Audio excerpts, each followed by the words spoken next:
ओम नमो भगवते वासुदेवाय नमः। स्वागत है आप सभी का मेरे वास्तु ज्ञान गंगा यूट्यूब चैनल पर।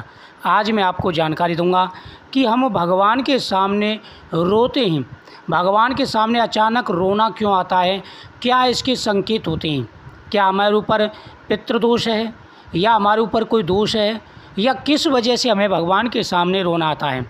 शांताकारम भुजग शयनम पद्मनाभम सुरेशम विश्वधारम गगनसद्रम मेघवड़ शुभंगम लक्ष्मीकांतम कमल नयनम योग विद्यानगम्यम वंदे विष्णु भवविहारम सर्वलोकनाथम। भगवान विष्णु, लॉर्ड विष्णु को समर्पित इस मंत्र से उनके स्वरूप की स्थिति कही गई है। भगवान के स्वरूप को देखकर भक्त भाव विवल हो उठते हैं। हाथों में शंख चक्र गदा लिए भगवान विष्णु के दिव्य स्वरूप को देखकर भक्तों के आंखों में आंसू आ जाते हैं। लोग ये भी भूल जाते हैं कि वह भगवान से क्या मांगना चाहते हैं। ऐसा आपने काफ़ी सारा सुना होगा। कुछ भक्त ऐसे होते हैं कि भगवान शिव की पूजा करते हैं, कुछ ऐसे होते हैं भगवान विष्णु की पूजा करते हैं, लेकिन जब वो पूजा करते हैं तो उनकी आंखों में से आंसू आ जाते हैं। आजकल लोग जंगलों में जाकर तपस्या तो नहीं करते, लेकिन इतना ज़रूर है कि घरों में भगवान की पूजा की जाती है। मंदिरों में जाकर लोग मत्था टेकते हैं, लेकिन क्या कभी आपने सोचा है, देखा है कि मंदिर जाते ही लोग भगवान को प्रणाम करते हैं और फिर उनकी आंखों में अश्रुधारा बहने लगती है। ऐसा क्या कभी आपने सोचा है कि भगवान के सामने आंसू क्यों आते हैं, रोना क्यों आता है। दरअसल जब शुद्ध मन से भगवान के दिव्य स्वरूप का ध्यान करते हैं और उनका स्वरूप आपकी बंद आँखों के सामने होता है, तो उनके अद्भुत स्वरूप को देखकर भाव विवल हो जाना आँखों में आंसू आने का एक कारण होता है। जब हम भगवान के सामने बैठते हैं, अपने इष्ट देव के स्वरूप का हम वर्णन करते हैं अपने मन में, अंतर्मुख में, तो हमारे अंदर भक्ति जागृत होती है। और जब हमारे अंदर भक्ति जागृत होती है तो हम भगवान से कुछ मांगना भूल जाते हैं। हम भगवान से मांगते नहीं हैं, हमारे अंदर मन से अपने आप ही भाव उठते हैं और हमारी आंखों में आंसू आ जाते हैं।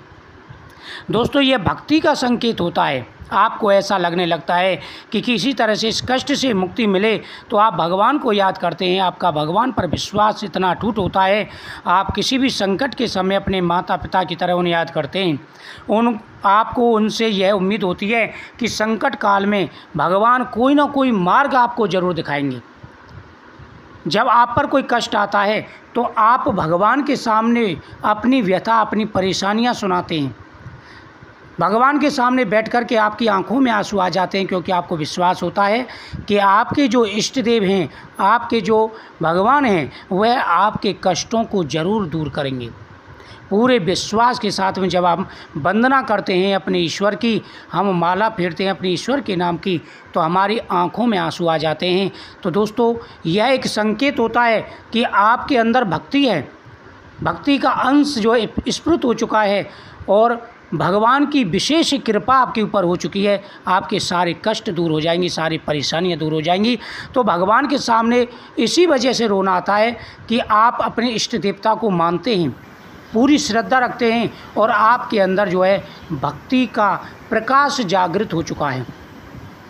जब भी अगर ऐसा हो तो आप समझ सकते हैं कि आपके आसपास कोई शक्ति है, भगवान का आशीर्वाद है, जिस वजह से आपको रोना आता है। तो अगर आपको भी ऐसी कोई परेशानी है, कोई कष्ट है, तो भगवान सामने रोज़ ये कहिए, आपके कष्ट सारे दूर होंगे। इस वीडियो को ज़्यादा से ज़्यादा शेयर करें, चैनल को सब्सक्राइब करें, बगल में घंटी बटन दबा के ऑल को दबा दें। कमेंट में जय श्री कृष्ण जरूर